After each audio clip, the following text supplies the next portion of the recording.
Well, salutations, kindred spirits, greetings, and welcome back to the channel, unless this is your first visit here, in which case, hi, my name is Doug Conn. I'm a close-up sleight of hand magician. This is my part of the Magi multiverse, where I perform, teach, we do all kinds of things here, unboxings, reviews, live sessions. Today we're doing packet tricks, and I'm going to do this one as it was done for me by my crazy Uncle Joe. He would propose this game with 4 cards. He'd say, look, Dougie, that's what they call me, Dougie. He said, there's one card face up in the packet. You guess which one it is, you win $5. But if you miss it, you gotta wash the dishes.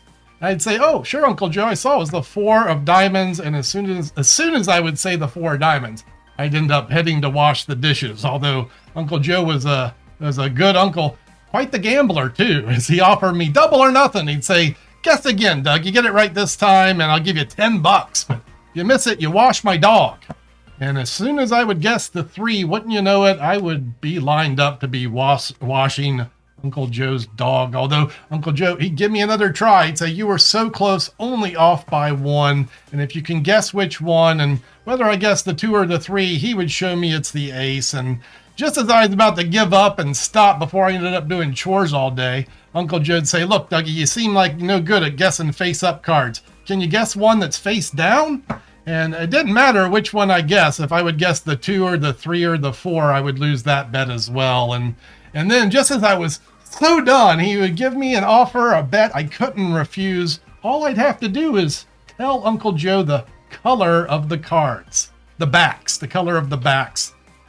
And of course, as soon as I would say blue, he would say, well, Dougie, you blew that one. These are red cards, but we could go quadruple or nothing if you could just honestly tell me what color you think the cards are. And I said, well, blue or red, maybe blue and red, maybe purple. And well, to make a long story short, that's how I ended up mowing Uncle Joe's grass for the summer. That's my story. I'm stuck with it. And we thank Sam Schwartz for that backflip routine. So yeah, Sam Schwartz is the creator of that construction, but I think we should go down a bit of a rabbit hole to investigate some of the precursors to this wonderful effect. And what we're looking at here is Carl Fulv's Epilogue. This is a book I've recommended on this channel before. It's a good one. It's a magazine compilation. Here I'm directing your attention to the Derek Dingle issue part 1, where Derek would introduce Twisting the Aces.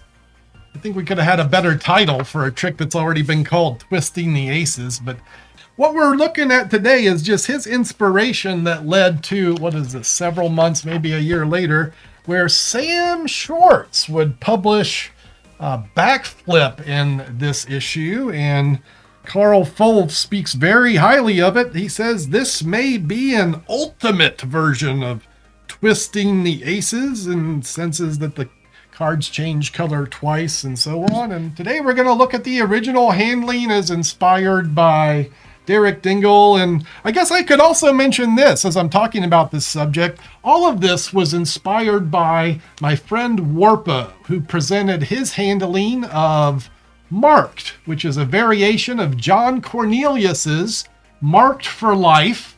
Both of those tricks are available in my members area. So if you're in my YouTube membership, you can go look up those routines. And as I was learning about that, it's what led me to the Sam Schwartz routine backflip, which we're learning today. So here's what you'll need if you want to do the Sam Schwartz backflip trick. 6 cards. 4 of them are normal, but not all the same. 3 of the cards have green backs, so I have a 4, a 3, and a deuce with a green back. This ace has a red back, the ace of diamonds, and these 2 cards are red-blue double backers. These are specially printed gaff cards. Guess I could also mention I offer these kind of cards at conjure.com. This is my little space on the internet to sell things that I use. You know, people say, hey, Doug, where can I get this? I think go to conjure.com.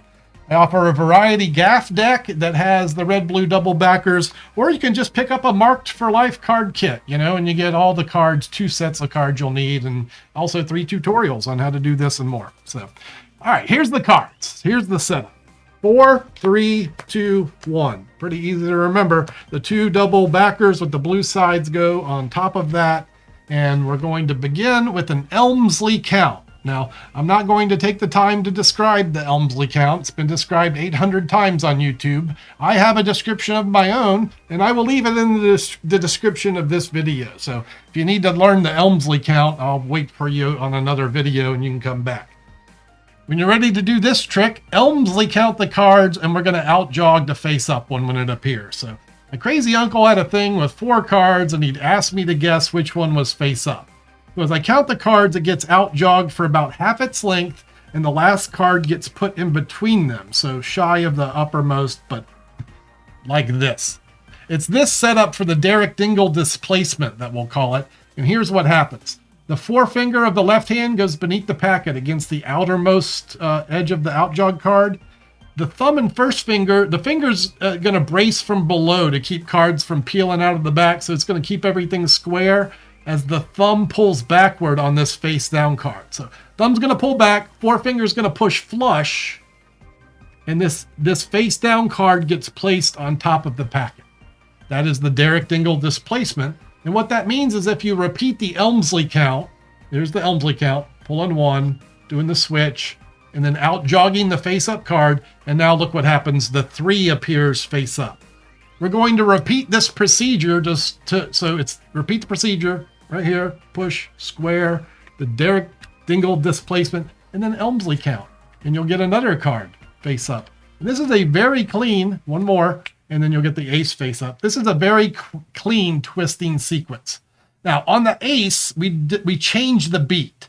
We change the moment by placing the last card to the bottom, so we don't complete the Elmsley on top. We put it on the bottom, but then we do the same displacement, pulling this card out as we push the ace flush and moving this card to the bottom.